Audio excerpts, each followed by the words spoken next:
Você é um amante de séries? Então esse vídeo foi feito para você. Hoje vamos falar sobre uma série que pode se tornar real em algum momento da sua vida, então preste bastante atenção. Estamos falando sobre o processo judicial. 409A. Forgot about Sarbanes-Oxley. Quer entender o passo a passo de como é o trâmite de um processo? Aguarde a vinheta e já vai curtindo esse vídeo que está imperdível.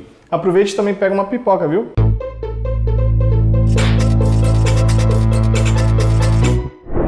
Olha só, começou o nosso primeiro episódio. No processo judicial, costumamos chamá-lo de petição inicial.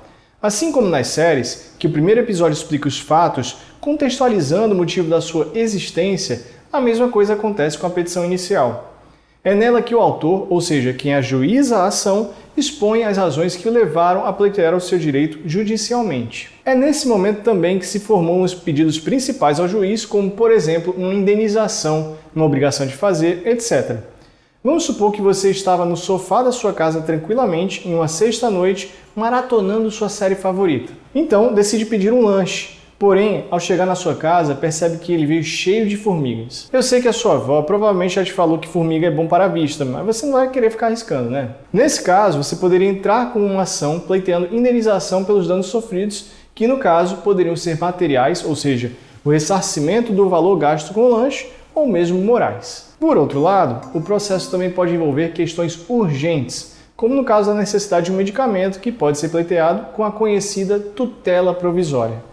Nesse caso, o juiz irá analisar o pedido assim que recebê-lo. Porém, essa tutela não é definitiva, ou seja, pode ser modificada ao longo do curso do processo, dependendo das provas a serem produzidas. São os famosos plot twists que podem alterar todo o rumo da história. Hey! You don't have any business in my court. Why don't you get out? Já no segundo episódio dessa trama, chamada de processo judicial, é que acontece a famosa citação. Esse é o momento no qual o réu tomará conhecimento da ação proposta contra ele. A citação é realizada por um oficial de justiça que se dirige à residência do réu ou sede da pessoa jurídica e entrega um mandado de citação, que nada mais é do que uma ordem do juiz para que aquela pessoa compareça a uma audiência de conciliação. Inclusive, os tribunais superiores já vêm aceitando também a citação por WhatsApp e e-mail, viu? Lit up all over social media like a tweet about a town over. Nessa audiência, as partes são estimuladas a chegarem a um acordo com a ajuda de um conciliador. E provavelmente essa etapa vai nos levar a um episódio inteiro, o qual pode terminar de duas formas. 1. O acordo é realizado e finalizado o processo, ou 2. Não há acordo e vamos para o próximo episódio. Mr. Spector will be right with you. What? Não havendo acordo, se inicia o episódio denominado de contestação.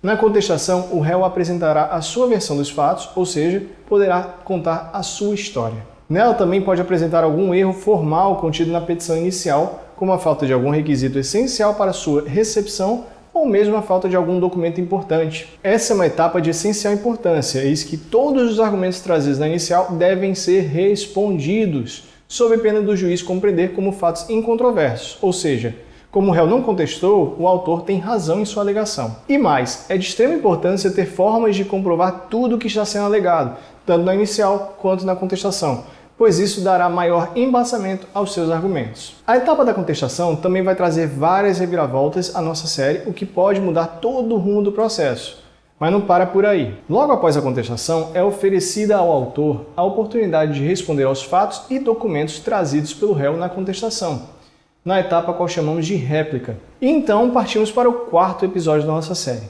Nesse momento, todos os principais fatos e argumentos já foram levantados, mas falta uma etapa essencial: as provas. É exatamente nesse momento que o juiz convoca as partes para indicarem quais provas pretendem produzir.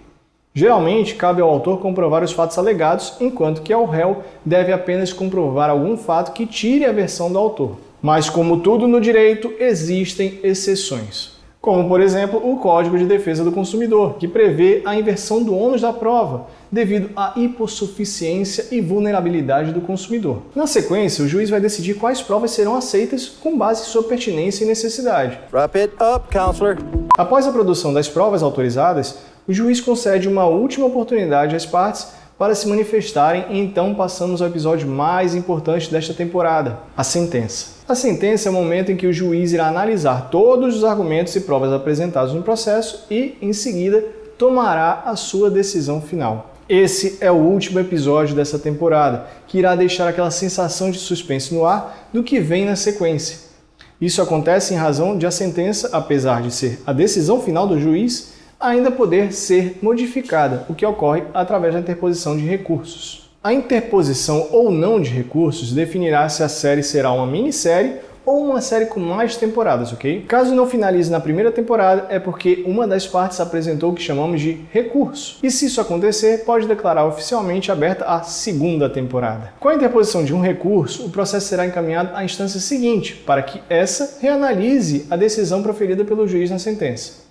Portanto, os desembargadores que compõem o tribunal irão reanalisar os fatos, argumentos e provas do processo, podendo modificar a decisão final do juiz de primeira instância ou até mesmo mantê-la integralmente. E se eu discordar da decisão dos desembargadores? Aí teríamos nossa terceira temporada, na qual os autos do processo seriam remetidos às instâncias superiores, como o STJ e STF. Wasn't a complete waste of time. Each made $10 a day.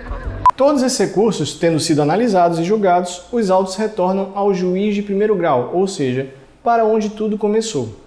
Nesse momento, inicia-se o cumprimento da sentença, etapa que será realizado o que ficou determinado na sentença. Caso o julgamento do recurso reforme a sentença, o cumprimento será baseado nessa nova decisão. Assim, dizemos que a decisão transitou em julgado, ou seja, ela é definitiva e não é mais possível interpor recurso.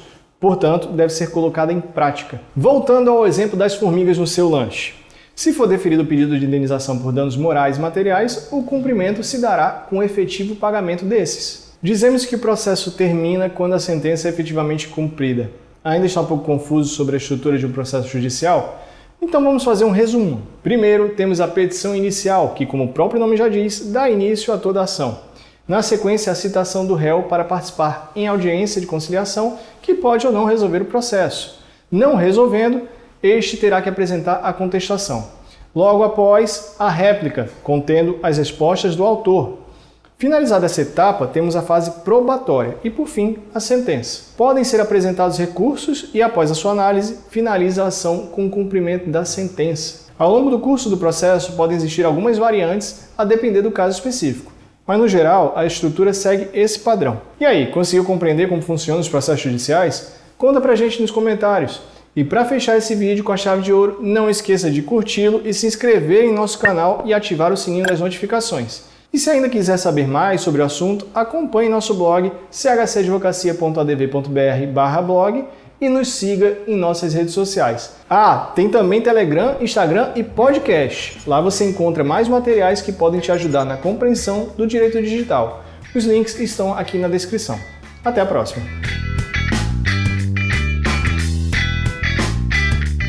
Olha lá, tá ficando estranho. Não, tá legal não.